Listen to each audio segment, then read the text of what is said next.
중학교 중퇴 후에 맨주먹으로 동네를 장악했던 청년이 있었습니다. 그 청년이 감옥에서 10년을 복역하고 가석방으로 나올 때가 다가왔습니다. 감옥에서 나오면 꼭 해보고 싶은 버킷리스트가 있었는데요. 목욕탕에 간다, 문신을 지워본다, 호두 과자도 사 먹는다. 굉장히 소박한 버킷리스트였습니다. 또 감옥에서 나가면 앞으로 지켜야 할 수칙 3가지를 수첩에 적어놓고 다짐을 합니다. 첫 번째, 술 마시지 않는다. 두 번째, 싸우지 않는다. 세 번째, 울지 않는다. 드디어 출소하게 된 이 청년은 오랜만에 자유와 해방감을 만끽하면서 바르게 살아가려고 나름대로 열심히 노력합니다. 그런데 문제가 생겼습니다. 예전에 어울렸던 동료들은 그 청년을 의심의 눈으로 바라봅니다. 이건 분명히 쇼하는 것일 것이다. 변한 척하다가 뒤통수를 칠 것이다 하면서 그 청년을 그냥 놔두지 않습니다. 이렇게 감옥에서 해방돼서 자유를 누리기도 전에 그 청년은 차가운 불신과 배신을 당하게 되고 다시 술을 마시고 다시 싸우고 다시 암흑가에 발을 들이게 됩니다. 이것은 실제 얘기가 아니고 영화 속 이야기지만 새 출발을 위해서 나름대로 노력했던 한 청년의 인생이 다시 무너지는 그 모습은 누가 봐도 너무나 안타깝고 아쉬운 모습이다라고 할 수 있습니다. 여러분, 누구나 이 해방과 자유가 참 중요하다는 것은 잘 알고 있습니다. 국가나 개인에게 있어서 해방과 자유가 너무 필요하다, 너무 중요하다라는 것을 잘 알고 있죠. 올해 광복절은 일제로부터 해방된 지 78주년이 되는 해입니다. 어둠 속에서 빛을 되찾고 광복, 국권을 회복한 너무나도 기쁜 해방의 날입니다.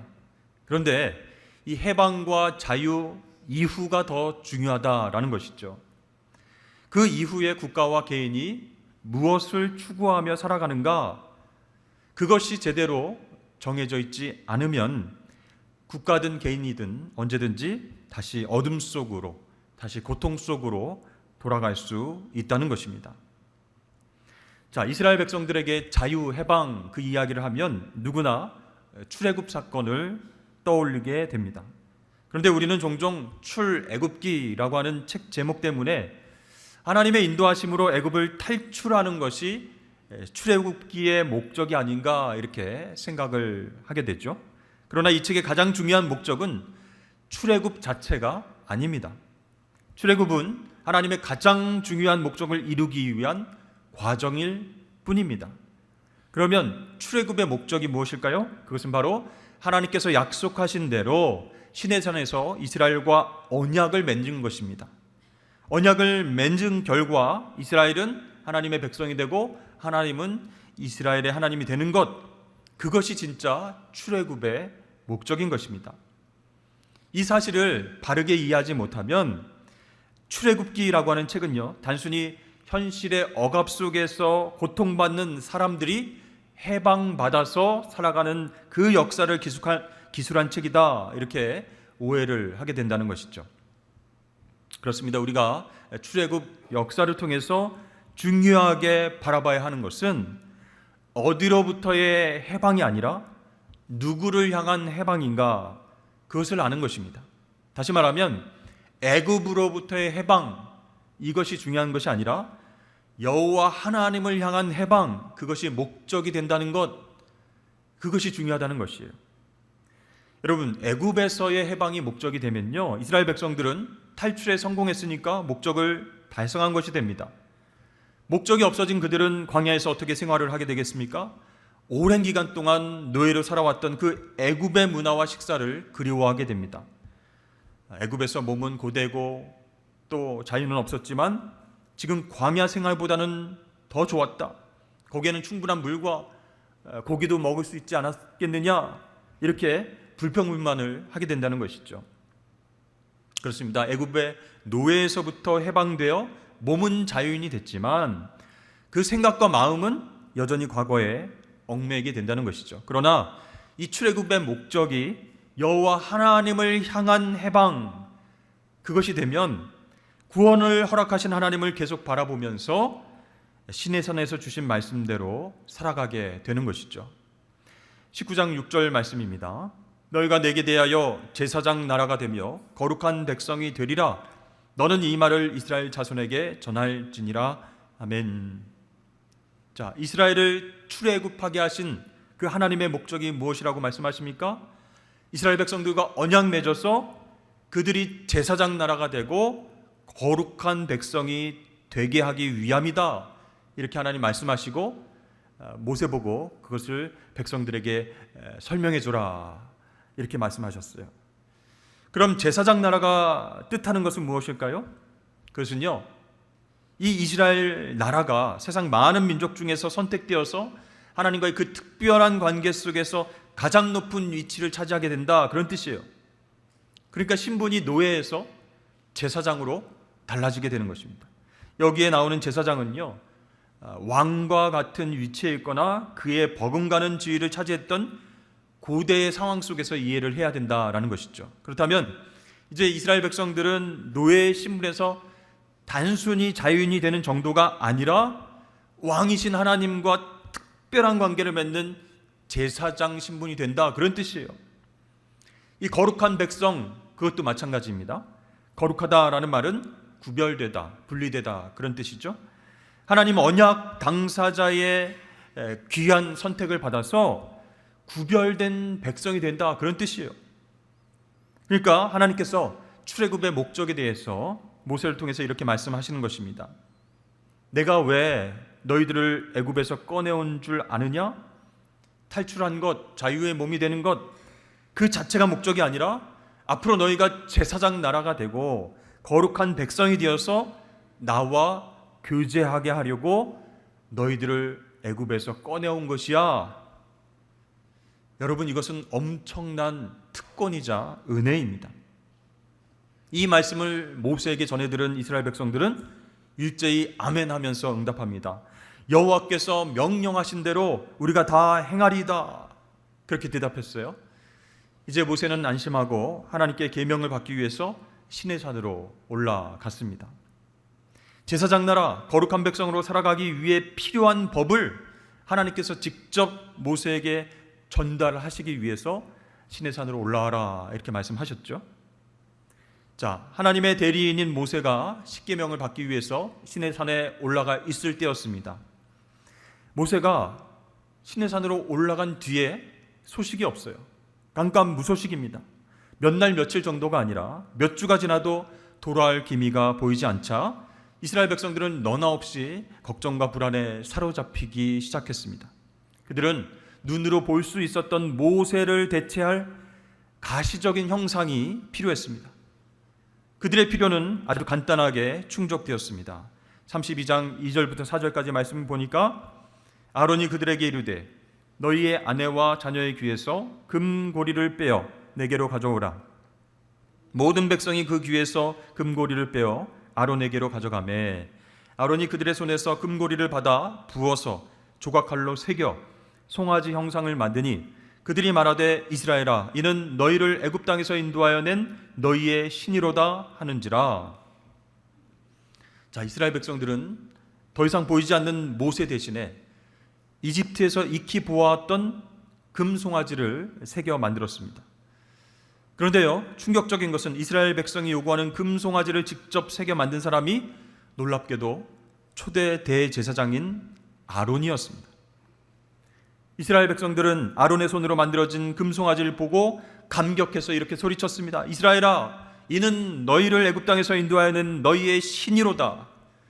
우리말 신으로 되어 있는 이 단어는요, 원문에는 우리가 하나님으로 부르는 엘로힘, 이 글자가 기록되어 있습니다.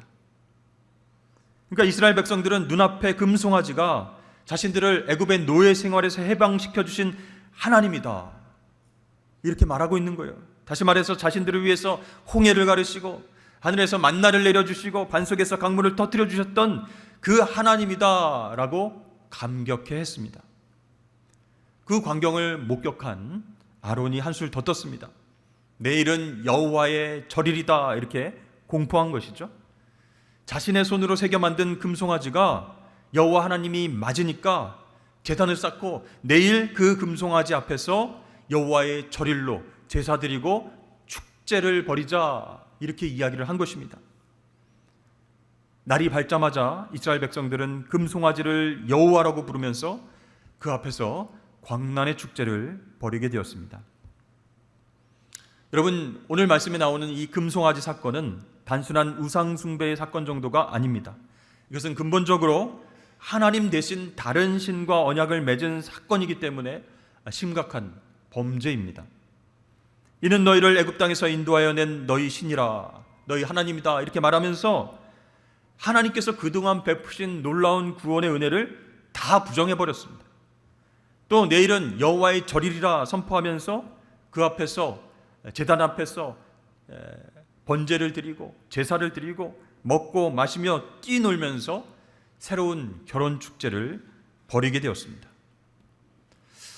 여러분, 이 일을 주도했던 아론, 어떤 사람이었습니까? 먼저 모세가 하나님의 부르심을 받고 사명을 듣자마자 거절했습니다. 왜 그랬죠? 당시 최고의 군사대국 애굽을 모세가 잘 알고 있었기 때문입니다. 그래서 자기가 나서서 이스라엘 백성들 내어주시오 라고 말하는 것은 너무나 무모한 일이다 생각해서 거절했어요. 그럼에도 하나님께서 계속 가라 말씀하시니까 다른 핑계를 댑니다. 하나님, 이제 저는 80이 되었고요, 말이 어눌하기 때문에 애굽왕 바로왕 앞에서 제대로 이야기할 수 없습니다. 용기가 나지 않습니다. 그때 하나님께서 돕는 자로 추천한 인물이 바로 아론이었습니다. 이 아론은요, 모세의 친형이었지만 사실 모세하고 함께 살아본 적이 없었습니다. 모세는 40년 동안 애굽의 왕궁에서 왕자로 그렇게 자라났죠. 그리고 그 이후의 40년은 미디안 광야에서 양을 치면서 살았기 때문에 이 형 아론과 함께 살아본 적이 전혀 없었다는 게 사실입니다. 그러나 하나님은 달변가인 아론을 부르셔서 모세의 동역자로, 또 대변자로 사용하셨습니다. 그렇게 아론은 모세와 동역하면서 무엇을 목격했습니까? 하나님께서 어떻게 이스라엘 백성들을 인도하시고 기적적으로 구원하셨는지 모세 옆에서 직접 목격하게 하셨다는 것이죠. 그런데 그런 사람이 어떻게 금송아지를 제작해서 만들고 이것은 너희를 구원하고 인도하여 낸 여호와다, 내일은 여호와의 절일로 지키자, 이렇게 말할 수 있었을까요? 여러분, 애굽에서 10가지 재앙을 내린 분은 금송아지가 아니었습니다. 홍해를 갈라서 애굽의 전 군대를 그 홍해에 수장시킨 분도, 또 먹을 수 없는 마라의 쓴물을 단물로 바꿔준 분도, 하늘에서 만나와 메추라기를 쏟아지게 한 분도, 반석에서 강물을 터뜨린 분도 결코 금송아지는 아닌 것이 확실합니다. 이 모든 일을 행하신 일은 바로 여호와 하나님이십니다. 그런데 왜 아론은 금송아지가 여호와 하나님이다 이렇게 이야기를 했을까요? 여러분, 아론은요, 모세 곁에서 하나님의 모든 구원의 역사, 기적적인 역사를 생생하게 목격했지만 대중들의 요구에 부응하기 위해서 금송아지를 새겨서 만들었습니다. 그리고 그 금송아지가 애굽의 노예에서 너희를 해방시킨 여호와 하나님이다 이렇게 선포했습니다. 여러분, 아론 자신은요, 금송아지가 절대로 하나님이 될 수 없다는 것을 잘 알고 있습니다. 그러나 지금 어떤 상황입니까? 모세가 없는 그런 상황 속에서 대중의 열망과 인기에 부합하기 위해서, 또 무질서와 폭력 삭대가 일어나는 것을 막아보기 위해서 아론은 하나님을 금송아지 안에 가두어 버렸습니다. 하나님께서 허락하신 해방과 자유를 한순간에 죄악 속에 묻어버린 것입니다. 이제 40일 만에 시내산에서 내려온 모세가 눈앞에 펼쳐진 광경을 보고 깜짝 놀랐습니다. 분노했습니다. 격분한 모세의 추궁을 당한 이 아론의 변명의 말입니다. 한번 들어보십시오. 아론이 이르되 내 주여 노하지 마소서. 이 백성의 악함을 당신이 아나이다. 그들이 내게 말하기를 우리를 위하여 우리를 인도할 신을 만들라. 이 모세 곧 우리를 애굽 땅에서 인도하여 낸 사람은 어찌 되었는지 알 수 없노라 하기에 내가 그들에게 이르기를 금이 있는 자는 빼내라 한즉 그들이 그것을 내게로 가져왔기로 내가 불에 던졌더니 이 송아지가 나왔나이다. 여러분, 아론의 말을 자세히 들어보면 어처구니가 없죠. 금을 모아서 불에 던졌더니 뿅 하고 금송아지가 나왔다, 이렇게 얘기를 하는 것입니다. 기가 막히고 코가 막힌 그런 설명이죠. 네. 여러분, 사람이 당황하면요, 말도 안 되는 변명을 하게 됩니다. 우리 자녀들을 한번 생각해 보십시오. 어렸을 때 뭔가를 부수거나 깨트리거나 큰 실수를 하면 부모님의 눈치를 보면서 흔히 하는 거짓말들이 있지 않습니까? 나는 가만히 있었는데 갑자기 접시가 막 흔들리더니 내 옆으로 떨어졌어. 말도 안 되는 그런 이야기를 정말로 진지하게 이렇게 하는 것을 보게 됩니다. 마찬가지로 지금 막 격분한 모세가 막 추궁을 했습니다. 이게 어떻게 된 일이냐. 그 추궁을 받은 아론이 당황해서 아주 유치하고 비겁하게 변명을 합니다. 조금 전까지 함께했던 이스라엘 백성들로부터 자신을 쏙 분리해냅니다. 그리고 모세에게 그들은 본래 악한 사람들 아니냐, 이렇게 매도해버립니다. 또 자기가 한 일은 그저 백성의 요구에 따라서 그들의 금부치를 불 속에 던져 넣은 것뿐이다. 그런데 금송아지가 짠 하고 나타났다, 이렇게 얘기를 하는 것이죠. 대중의 열망, 그리고 또 험악한 분위기, 거기에 영합해서 흔들렸기 때문에 이 금송아지 제작을 아론이 했던 것입니다. 그리고 만들어 놓고는 이것이 너희를 구원한 여호와 하나님이다, 내일 우리가 번제를 드리면서 축제를 벌이자, 이렇게 이야기를 했던 것이죠. 이 아론은 정작 문제가 터지자 하나님을 모독한 엄청난 범죄의 책임을 대중에게 전가했습니다. 여러분, 이것이 하나님의 크신 은혜와 기적을 목격하고 경험했음에도 불구하고 다시금 죄로 돌아갈 수 있는 인간의 연약한 모습입니다. 우리들은요, 이 말씀을 통해서 야, 아론이 어떻게 이럴 수가 있느냐, 이스라엘 백성들 홍해를 갈라주시고 구원해 주신 하나님 앞에 이렇게 배반할 수 있느냐, 한심하게 바라볼 수 있지만 우리도 마찬가지로 한순간에 하나님을 외면하고 우상 숭배와 범죄함으로 나아갈 수 있다라는 사실을 깨닫게 된다는 것이죠. 이 말씀 가운데 중요한 부분이 있습니다. 그것은 아론이 하나님께서 이스라엘 백성들을 해방하신 목적을 잘 알지 못했기 때문에 실수한 것이죠. 어디로부터의 해방이 중요한 것이 아니라 누구를 향한 해방인가, 그것이 중요합니다.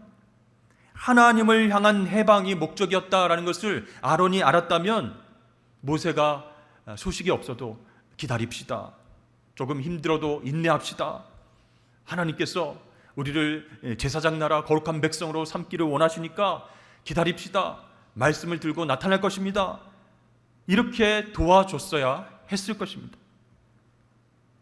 그런데 모세는 어땠습니까? 하나님께서 시내산에서 계명을 왜 주시려고 하는지를 잘 알았습니다.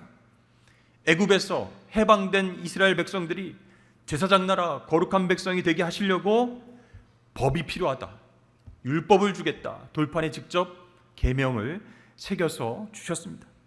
그 율법이 이스라엘 백성들로 하여금 죄가 무엇인지 깨닫게 해주시고 거룩하고 구별된 백성으로 어떻게 살아가야 하는지 알 수 있도록 인도해 주기 때문에 하나님께서 십계명을 주시기 위해서 나를 시내산으로 부르시는구나, 모세는 그것을 알고 순종했어요. 여러분, 한 황태자가 있었습니다. 시골에 사는 처녀를 보고 첫눈에 반해서 사랑하게 되었습니다. 이 황태자는 그녀를 아내로 삼기 위해서 왕궁으로 그 시골 처녀를 데리고 왔습니다. 그 처녀는 시골 고향을 벗어나서 처음으로 화려한 왕궁에 들어왔어요. 너무나 기분이 좋기도 하지만 얼떨떨합니다. 그럼 속으로 생각합니다. 야, 이제 내가 왕후가 되는 것인가? 너무 기쁘고 흥분에 휩싸였습니다.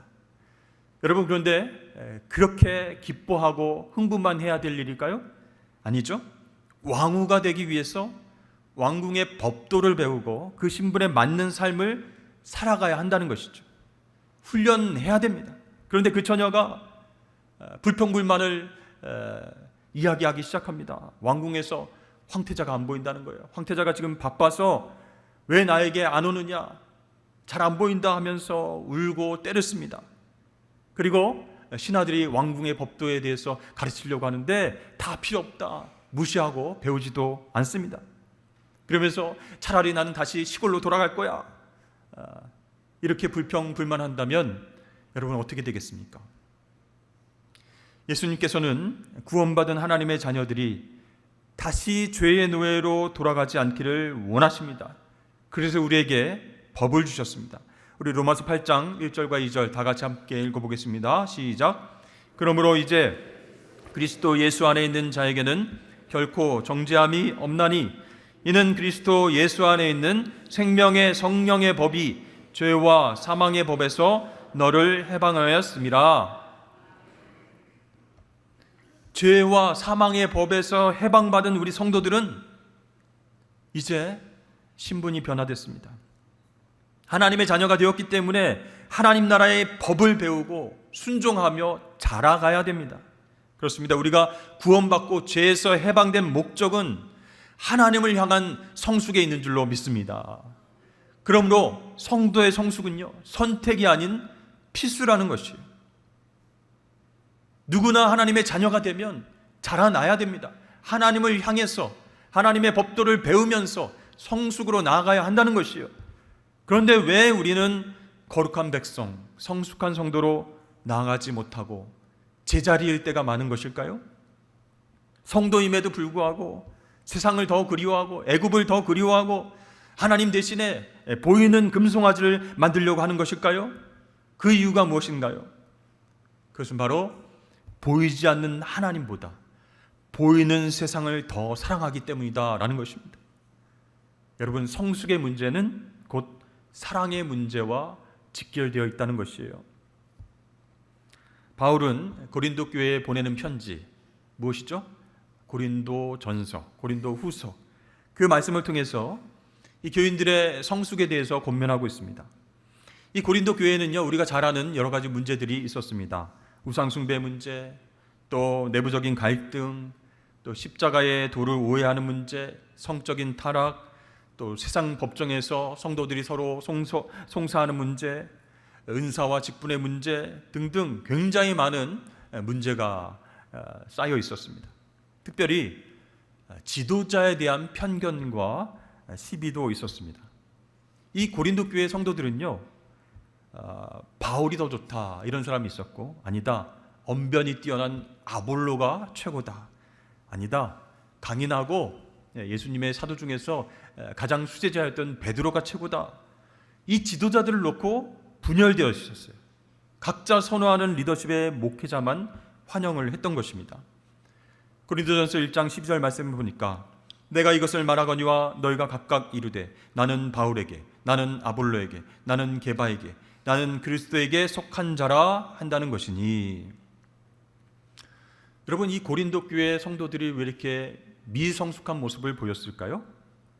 이 세 명의 지도자는요, 자신들을 예수님께로 인도한 종에 불과합니다.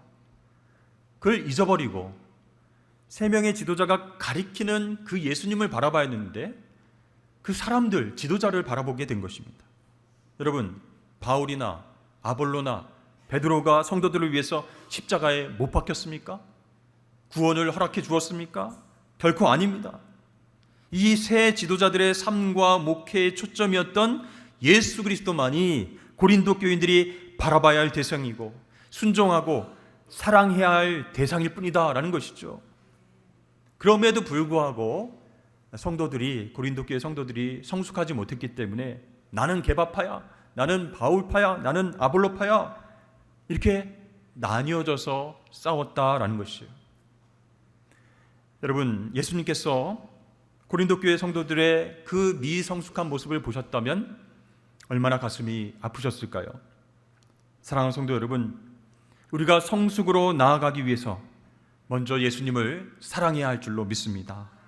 나를 위해서 죽으시고 부활하신 그 예수님의 십자가를 매일매일 바라봐야 할 줄로 믿습니다.